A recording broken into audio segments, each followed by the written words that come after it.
دیمەنی بە خاکسپاردنی کرێکارێکی بیانیە لە شاری سلەیمانی. پورپا وانگدی تەمەن 31 ساڵ خەڵکی نیپال بوو. ماوەی 5 ساڵ بوو لە شاری سلەیمانی لەگەڵ خێزانەکەی دەژیا. بەڵام دوای ئەوەی تووشی نەخۆشی کۆرۆنا دەبێت و دوای مانەوەی بۆ ماوەی 25 ڕۆژ لە نەخۆشخانە گیان لەدەست دەدات. خێزان و براو هاوڕێکانی بە چاوی پڕ لە فرمێسک و دڵی تەنگەوە تاجا گوڵ لەسەر گۆڕەکەی دادەنێن.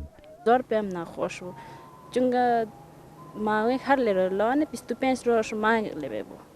اینجا دوایش بیانی سا هەوت تقریبان سا 6 هەوت ئەو کاتە ئەمریخوای کرد خوا ئەفریقا کوری پوری منە زۆر پێم ناخۆش بوو ناتوانی لەبەر ئەوەیەکەی ژیناکەش لێرە براکانی کوشکەکانیش لێرەیە.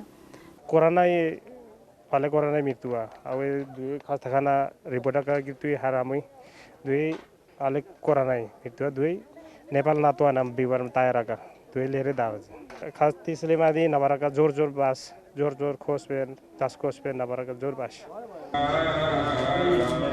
سەرۆکی ڕێکخراوی داکۆچیکردن لە مافی کرێکارانی بیانی دەڵێت هەموو ڕێکارە یاسایی و ئاینیەکان بۆ تەرمی پورپا وانگدی بەپێی عادەت و کللتوری خۆیان کە هەیەە بۆی جێبەجێکرا پاشان بە خاکس پێدرا.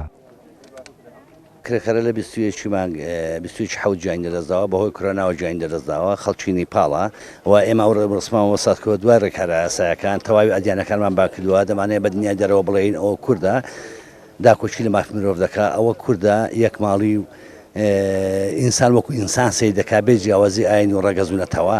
لە هەرێمی کوردستان زیاتر لە 30,000 کرێکاری بیانی هەیە. لە سەرەتای بڵاوبوونەوەی ڤایرۆسی کۆرۆناش تا ئێستا 15 کەسیان بەهۆی ئەو ڤایرۆسەوە گیانیان لەدەستداوە کە 4 کەسیان لەم ساڵدا بووە.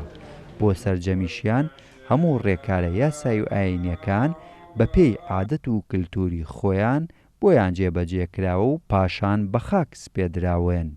هێمن کەمال، کورتسات نیوز، سلەیمانی.